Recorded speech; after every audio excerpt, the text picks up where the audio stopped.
시간에는 조선의 왕 선조에 대해서 알아보기로 하겠습니다. 선조하면 뭐가 가장 먼저 떠오르나요?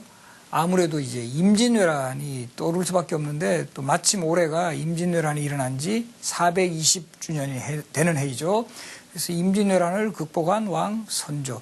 그러나 선조는 이런 이면 이외에도 그 목릉성세라고 해가지고 선조 시대에 가장 쟁쟁한 학자들이 많이 배출돼요. 이황이라든가 이이라든가 뭐 유성룡, 이산해, 정철 등 그런 시대이기도 했고, 또 우리 선조 시대는 당쟁이 처음 시작된 시대로 또 기억이 되고 있습니다.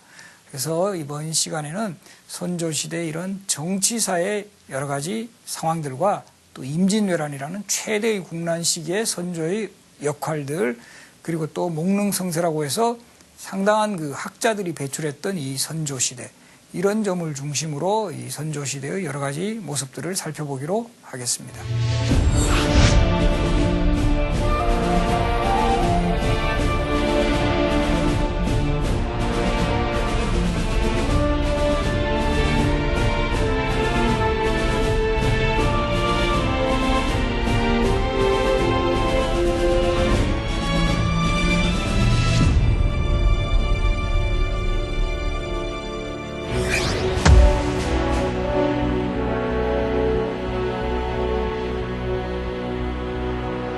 선조하면 아무래도 뭐 임진왜란 또 당쟁의 시작 이런 키워드를 떠올리는 경우가 많은데, 또 선조는 기록이 있어요. 조선의 왕 중에서 최초로 이 반개 출신으로 왕이 된 인물입니다. 이게 무슨 이야기냐면, 이제까지 뭐 왕자의 난이라든가 뭐 세조의 왕위 찬탈과 같은 이런 여러 가지 다양한 정치적 변수들이 있었지만, 그래도 계속 적장자 출신이 연이어 왕위를 계승했습니다.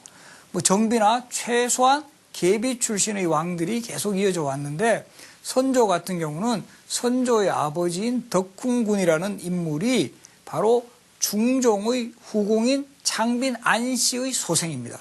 그러니까 뿌리를 거슬러 올라가면 선조의 뿌리에는 후궁 출신의 어머니가 있는 거죠.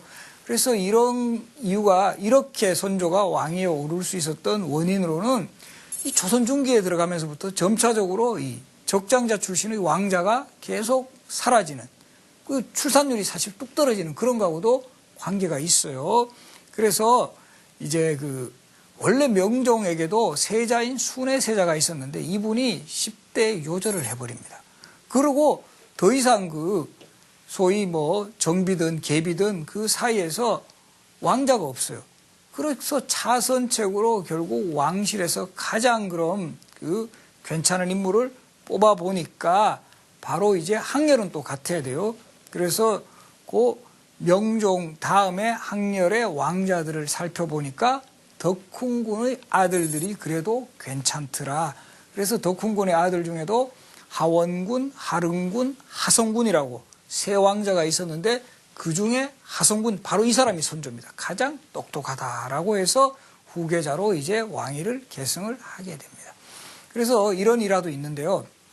그 어릴 때 요 왕자들의 어떤 총명함이라든가 자질을 시험해 보기 위해서 그 명종이 익성관이라고 해서 왕이 평상시에 쓰는 그 관이 있습니다. 그래서 익성관을 주면서 이거 누가 한번 써보지 않겠느냐 하니까 바로 하성군이 이거는 왕만이 쓰는 것인데 어떻게 제가 쓰겠습니까? 라고 해서 아주 어린 나이에도 상당히 능력이 있었다.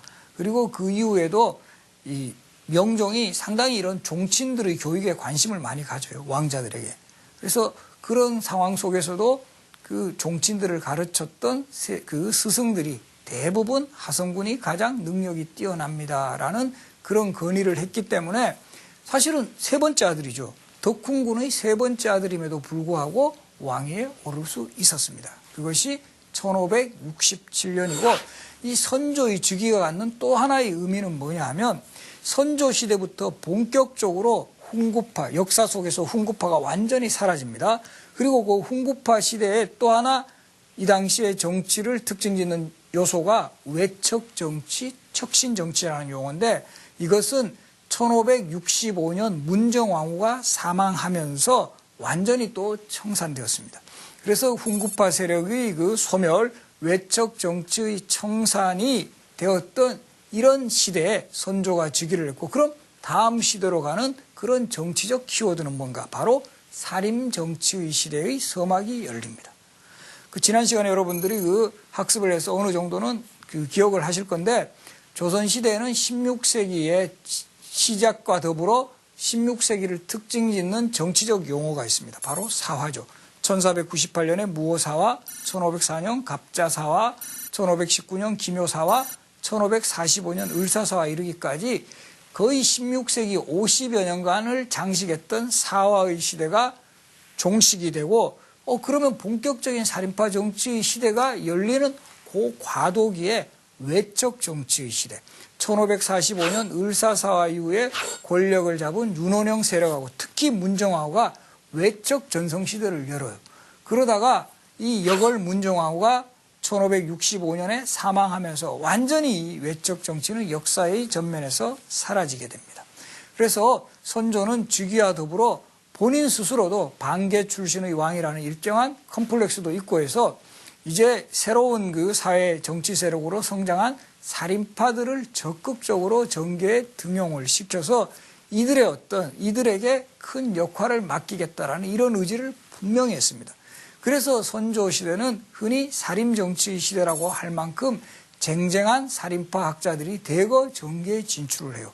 그래서 선조는 즉위와 더불어도 그 당시에 영남권에서 가장 명망 있는 평가를 받고 있던 학자인 퇴계 이황과 남명 조식 이런 사람들을 이제 등장을 시켜가지고 이들에게 전국의 어떤 방향이라든가 흐름 같은 것도 질문하면서 이황이라든가 조식뿐만이 아니라 이 선조 시대에는 우리가 잘 알고 있는 대학자 율곡이라든가 유송룡, 이산해, 정철, 윤두수, 박순, 성원 이르기까지 조선 중기를 대표하는 학자들이 대거 이제 진출을 해서 그야말로 학문과 문화의 꽃을 피우는 그런 시대입니다. 그래서 선조의 왕릉을 목릉이라고 하는데요. 그래서 이 선조 시대 쟁쟁한 학자가 배출되었던 시대를 일컫는 용어로 목릉 성세라는 이런 표현을 쓰기도 합니다.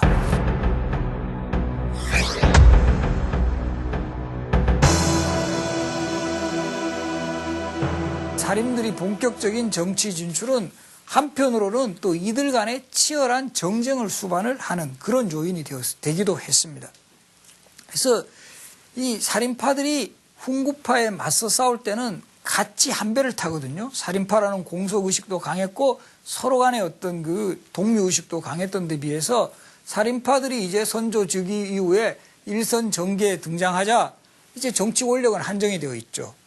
관직이라는 이런 자리는 한정이 되어 있으니까 이런 관직을 둘러싸고 살인파 내부의 정치 분열이 본격적으로 일어나는 겁니다. 이것을 우리가 역사에서 당정의 시대 또는 붕당 정치의 시대라고도 합니다. 공동의 적이 있었던 훈구파라는 공동의 비판 세력이 있었을 때는 함께 저항을 했지만 이들이 권력을 잡았을 때는 이제 당이 갈려지는 당쟁의 시대가 연출이 되었다. 이렇게 해석을 할 수가 있습니다. 그럼 최초의 분당은 동인과 서인의 분당으로 선조 8년인 1575년에 이루어집니다. 이때 이제 요 동서분당의 가장 원인이 되는 것은 아주 구체적으로는 이조 전랑직을 둘러싼 갈등입니다. 조선시대 이제 관리들의 인사권을 실무적으로 책임질 수 있는 관직인 이조 전랑직, 이조 정랑과 자랑을 포함하는 그런 직책인데 이조 전랑직은 상당히 중요한 부서예요. 요즘도 그렇지 않습니까? 인사를 맡은 부서가 아주 핵심인 경우가 많습니다. 근데 그리고 요 특징은 이조 전랑직은 자대제예요. 스스로가 다른 사람에게 청구를 해줄 수 있는데 원래 여기 이조 전랑직을 김효원이라는 사람이 이제 맡고 있었는데 이런 김효원이 맡고 있었던 이조 전랑직을 둘러싸고 요것을 관직을 어느 쪽에서 노리냐 하면은 심의겸이 동생인 심충겸이라는 사람이 요 이조 전랑직을 상당히 이제 원하고 있었어요. 그런데 이때 이 김효원의 입장에서는 이조 전랑직이라는 것은 외척의 손에 다시 넘어가서는 안 된다라고 주장을 하기 시작한 거예요. 이건 무슨 소리냐면 또 요 심의겸이라는 사람은 원래 그 명종의 왕비였던 인수나무 심씨의 인척이에요, 인척. 이제 본격적으로 외적 정치를 청산하고 사림 정치의 시대를 연 마당에 다시 이조 전랑과 같은 핵심 요직을 외척에게 넘길 수 없다라는 그런 주장을 편 세력들은 김효원에게 동조하면서 동인이 되고, 반면에 비록 그 심의겸 세력이 심의겸을 추종하는 세력들, 즉 그래도 외척에게도 그런 이조 전랑직을 맡게 된다. 특히 심의겸이라는 사람은 우리가 어려울 때 비록 외척이었지만 뭔가 이런 살인파들에게 도움을 많이 준 그런 인물이었기 때문에 이런 양심 있는 일부 외척은 등용을 해도 된다라는 입장을 보인 세력이 서인이었습니다.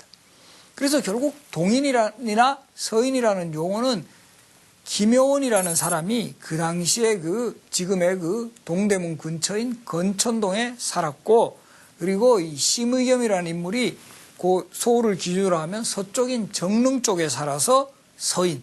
그래서 동인이나 서인이란 말은 후대 이 사람들의 지역 근거지가 어디냐에 따라서 붙여진 용어다라는 점, 이것도 잘 기억하세요. 이것도 현재까지 이어지죠. 지금도 우리 현대 정치인 중에서 김영삼 대통령을 일컬어 상도동계, 김대중 대통령을 일컬어 동교동계, 김대중 대통령 일산으로 이사 가셔도 그냥 동교동계라고 그랬었죠, 그죠? 그리고 혹시 아시는 분은 김종필 전 총리에 대해서는 청구동계라 그래가지고 그분들의 지역구를 가지고 무슨 파를 나눴었는데, 조선시대 당쟁의 시작도 지역 명칭을 가지고 동인, 서인으로 나눴다라는 거, 이런 것도 우리 역사에서 발견되는 흥미로운 사실입니다. 그래서 최초의 분당은 동인과 서인으로 갈라지는데, 이때 주로 동인에 포함되었던 사람들은 좀 더 지방 사람들이 많았어요. 영남학파라 그래가지고 영남 지역에서 진출했던 살인파 학자들이 동인에 많이 포진을 했고, 주로 서울과 경기 지역, 소위 그래서 우리가 나중에는 기호학파라고 하는데, 기호학파의 학자들은 서인의 중심에 섰습니다. 그래서 동인하면 대체적으로 학문의 영수가 퇴계 이황이라든가 남명 조식 같은 이런 사람들이 영남학파의 중심에 섰고, 율곡이라든가 우계 성원, 송강 정철 이런 사람들의 문화에 있었던 학자들이 대체적으로 서인의 중심에 서면서 동인과 서인의 분당이 1575년에 최초로 갈려지고, 이후에 동인과 서인들은 정치적 사안마다 사상꺾은 대립하면서 소위 당쟁의 시대를 열어갔습니다. 그래서 이 용어에 대해서도 한번 정리할 필요가 있는데요. 사실은 분당 정치, 당쟁 이것이 같이 쓰이는 경우가 많아요. 그래서 사실 일제시대부터 해서 한 1970, 80년대까지도 당쟁이라는 용어가 자주 쓰였어요. 왜냐하면 어차피 서로 당을 갈려서 싸운다라는, 대립하고 투쟁한다라는 성격의 당쟁에서 1980년대 이후로는 너무 당쟁을 부정적으로만 볼 것이 아니라 당쟁이 가지는 긍정적인 의미도 많다. 그래서 학자들이 나름대로 학문적 신념에 의해서 정책을 개발하고, 또 한편으로 보면 당쟁의 시대에 오히려 이런 책을 제피지 않기 위해서, 약점을 보이지 않기 위해서 보다 더 훌륭한 정책들을 베풀었다.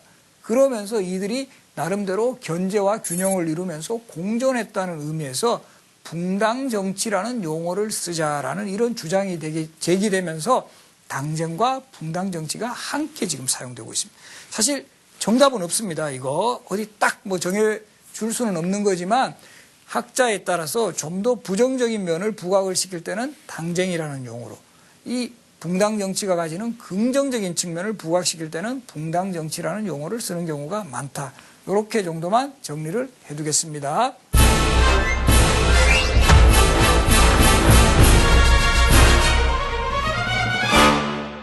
선조 때의 동인과 서인의 분당은 또 그대로 가는 게 아니라 그 자체에서 또 분열이 일어나요. 대표적으로 1589년 선조 22년에 요 동인이 남인과 북인으로 나누어지게 됩니다. 이 동인이 남인과 북인으로 분립되게 되는 데 있어서 가장 중요한 사건이 1589년에 일어났던 기축 옥사라는 사건입니다. 1589년이 기축년이어서 기축옥사라고 하는데 이 사건의 발단이 된 거는 아마 학생들 기억할 겁니다. 정여립이라는 인물이 이 중심에 있어요. 정여립 영모 사건이라고 그래가지고 1589년에 정여립의 영모를 알리는 한 장의 보고서가 이제 조정에 올라오면서 이것이 도화선이 되어서 정여립의 체포에 나섰고 정여립은 결국 진안의 죽도라는 섬에서 자결을 합니다. 그러나 이 후폭풍은 여기서 그치지 않고 이후에 정여립과 편지를 교환한 사람, 정여립의 생각에 조금이라도 동조했던 사람을 대거의 처형시키는 이 엄청난 사건이 일어납니다. 이것이 1589년에 일어난 기축옥사라고 하는데요. 이게 왜 그럼 정여립의 포인트가 있느냐 하면 정여립은 그 당시 왕조 국가에 있어서 상당히 요즘 표현을 하면 좀 튄 사람이에요. 그래서 천하는 공물인데 어떻게 왕만이 이걸 가질 수 있느냐 이런 주장도 펴기도 하고 군주 세습제를 부인하는 이런 용어도 심심찮게 터뜨리는 등 상당히 좋게 보면 시대를 앞서간 그런 혁명가적인 기질이 있었습니다. 그런 정여립이었기 때문에 이런 사람이 영모를 꾀하면 완전히 왕조 교체까지도 한다. 그래서 그런 위험 인물을 사실은 먼저 제거를 해야 되겠다라고 했을 때 이미 이 사람은 자결했지만 그 동조자들로 연루되었던 사람이 거의 1000여 명에 달할 정도로 엄청난 대창극이 일어난 겁니다. 그런데 문제는 정여립이 동인의 중심 인물이었다라는 점하고 그래서 서인들은 이 사건을 소위 말해서 동인을 탄압하는 절호의 기회로 여겼습니다. 또 하나 흥미로운 것은 정여립은 원래 율곡이의 문화였습니다. 율곡이는 서인의 학문적 용수거든요. 원래 서인이었다가 동인으로 전향한 사람이에요. 지금도 그런 경우 좀 있습니다만 당적 바꾸고 이런 사람 약간 괘씸죄에도 해당하죠. 그러니까 서인의 입장에서는 더 미운 인물이 돼버린 거예요. 미운 털이 박혔습니다. 그래서 이 기축옥사 같은 경우도 서인의 핵심 인물인 정철이 수사 책임자가 됐을 때 엄청나게 이 사건을 확대해 나가면서 많은 연루자들을 처벌해 나가요. 그러니까 동인에게 희생자가 많았는데 특히 동인 중에서도 남명조식의 학자들, 남명조식 학파라 그래가지고 남명조식의 문인들에게서 이 정여립 영모 사건에 연루자가 많았습니다. 대표적으로 최영경이라든가 유종지라든가 이런 사람이 있고 그런데 한편으로는 퇴계 이양의 수제자였던 유성룡 같은 인물은 이 기축옥사에 대해서 미온적인 입장을 보이는 거예요. 그러니까 우리 같은 동인인데 왜 유성룡 당신이 좀 그래도 명망도 있고 이런 사람이 이런 거 정철 같은 사람 좀 말려서 수사를 조금 축소해야지 왜 이렇게 심하게 만드느냐라고 했을 때 유성룡의 입장에서는 별로 퇴계학파, 유성룡은 퇴계의 수제자거든요. 퇴계학파의 제자들은 별 피해도 없고 해서 조금은 미온적인 입장을 취한 겁니다. 그래서 결과적으로는 이 기축옥사의 여파로 인해서 이 동인 중에서 퇴계학파하고 남명학파가 서로 결별을 하게 됩니다. 그래서 퇴계학파의 학자들은 남인이 되고 그리고 조식학파의 학자들은 주로 남명학파라고 합니다. 남명학파의 학자들은 결국 북인이 됩니다. 우리 지금도 보면 그렇죠, 그죠? 정치권에서 보면 이렇게 같은 당내에서도 또 그 내부에서 분열이 일어나는 그런 경우가 있습니다. 그런 상황을 1589년에 기축옥사가 잘 보여주었다. 이렇게도 해석을 할 수가 있습니다. 그래서 이 선조시대는 1575년에 동서분당의 시작, 1589년에 남북분당에 이르기까지 당쟁이 처음 시작되고 본격화되면서 이 정파 간의 치열한 대립이 전개되었다. 그러나 이거는 역으로 해석하면 그만큼 이제 학파를 모집단으로 하는 정파가 형성되면서 자신들의 입장과 정책을 아주 본격적으로 제시할 수 있는 이런 학문적인 축적이 이루어졌다. 이렇게도 볼 수 있는 거예요. 그러니까 각 학파마다 쟁쟁한 학자 또는 정객들이 출연을 하는 겁니다. 그래서 대표적으로 서인의 율곡이, 우계송원, 송강, 정철, 윤두수, 조헌 이런 인물이 배출되는가 하면 동인에서는 동인 중에서 다시 분립되었을 때는 남인에 있어서는 유성룡이라든가 정경세, 북인에 있어서는 정인홍이라든가 이발 이런 사람들이 연이어 출연하면서 그야말로 이 학자들이 아주 그 쟁패하는 그런 시대를 연출했다. 이렇게도 볼 수가 있습니다.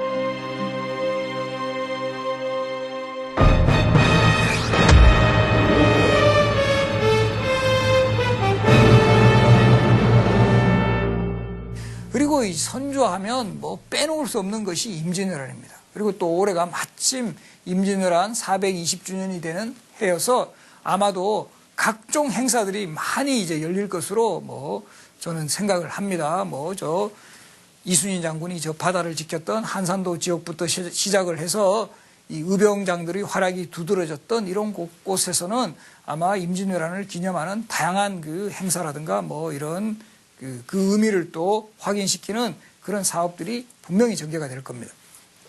근데 이 선조하고 임진왜란 빼놓을 수가 없죠. 그리고 이 선조하고 임진왜란을 이야기할 때 일본의 또 전국시대를 통일한 인물 토요토미 히데요시를 거론하지 않을 수 없습니다. 결국 임진왜란을 일으킨 장본인이 토요토미 히데요시인 거죠. 토요토미 히데요시는 오랜 기간 혼란을 거듭했던 일본의 전국시대를 통일했던 일본의 입장에서 보면 하나의 그 영웅이라고 볼 수 있는 바로 그런 인물이에요.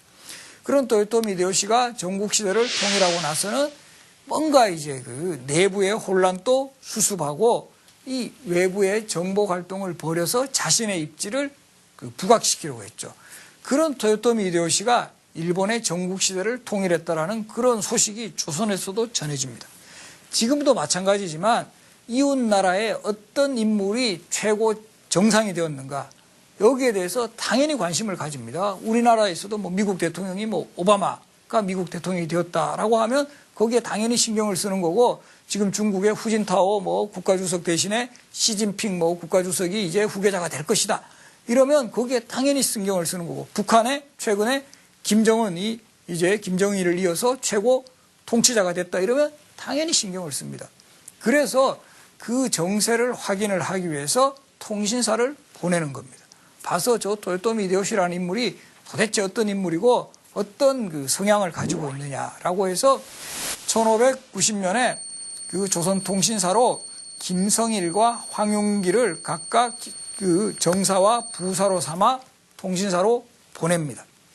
보내서 한번 그 당시에 그 일본의 정세라든가 토요토미 히데요시의 성향 같은 거 이런 거를 파악을 하게 하는 거죠. 지금 일본 도쿄까지 한 2시간이면 3시간이면 가죠. 갑니다마는 그 당시에 정말 6개월이나 걸리는 고된 여정입니다. 서울을 출발을 해가지고 저 문경 세제를 넘어서 부산으로 해서 다시 배를 타고 대마도까지 가서 또 배를 타고 또 일본에서도 계속 해로라든가 육로를 통해서 그 토요토미 히데요시가 있는 그 일본까지 가는 그 일본 통신사의 행로 거기에 참여했던 김성일과 황용길이 보고를 했던 때가 1591년 3월 그러니까 정확하게 임진왜란이 일어나기 한 1년 전입니다. 그 조선통신사들이 보고를 하는데 보고가 달라요. 먼저 황용길이라는 인물은 저 토요토미 히데요시라는 인물을 보니까 분명히 뭔가 전쟁을 도발할 것 같은 그런 인상이더라.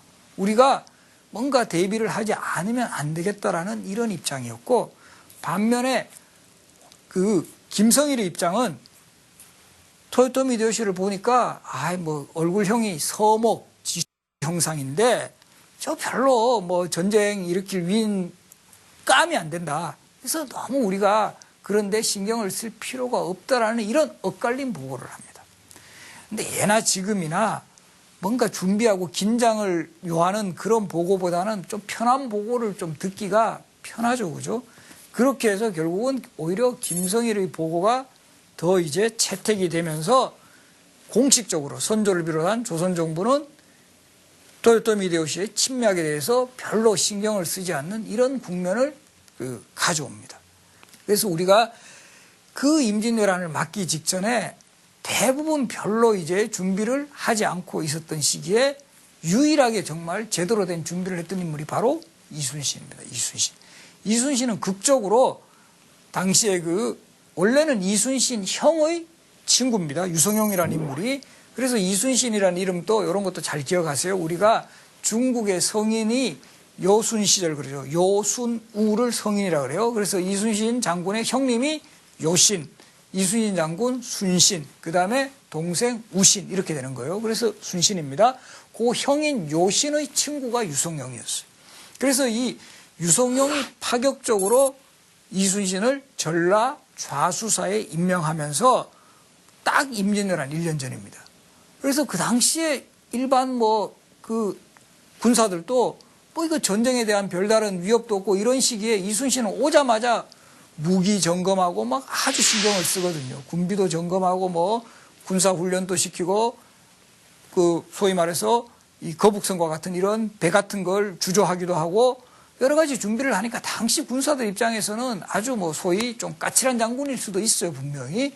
그런데 계속 준비를 해나가고 군법도 엄격히 적용을 합니다. 난중일기 보면 이순신 장군이 해이해진 군사들한테 그냥 직접 매질하고 이런 장면도 상당히 많이 나옵니다. 그래서 이런 준비된 모습을 보였기 때문에 결과적으로는 임진왜란이 일어났을 때 1592년 4월 임진왜란이 일어났을 때 그야말로 이순신 장군은 연전연승을 할 수 있다는 거예요. 이거 정말 세계적으로도 기록입니다. 이렇게 불패의 신화를 만들 수 있었다는 거, 이건 정말 대단한 거죠. 그래서 이순신 장군이 정말 딱 한 번 지휘권 넘겼을 때 원균 장군은 대패를 하지 않습니까? 그런 거 보면 이 정말 탁월한 능력의 소유자임은 분명하다.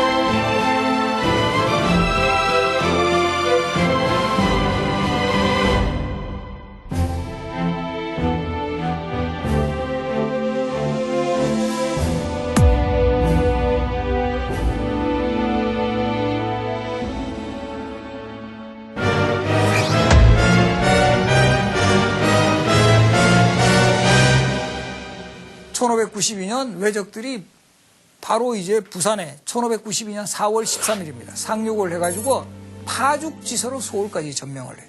잘 알다시피 문경세제 같은 데서 신립 장군이 이끌던 군사들이 당금대 전투에서 대패를 하면서 4월 30일 불과 보름여 만에 서울을 점령합니다. 선조 어떤 입장을 취했죠? 결국은 신하들의 건의를 받는 형식이지만 피난길에 오릅니다. 그래서 서울을 떠나가지고 평양을 거쳐 피난지도 어디입니까? 의주로까지 갑니다. 의주. 웬만하면 중국으로 가겠답니다. 그러니까 어쨌든 간에 최고의 지도자가 가장 국경 지역까지 피난을 갔다라는 이런 상황들은 당시 조선의 백성들은 아주 실망을 할 수밖에 없는 그런 원인을 분명히 제공했을 겁니다. 그래서 선조는 의주까지 피난을 가는 동시에 명나라에게 원군을 요청을 하죠. 이런 것도 우리가 보면 역사상에서 우리가 위기에 몰렸을 때 해외에 병력을 이제 참전을 요청하는 것. 우리 6.25 전쟁 때도 분명히 있었습니다. 그죠? 유엔군이 들어왔죠.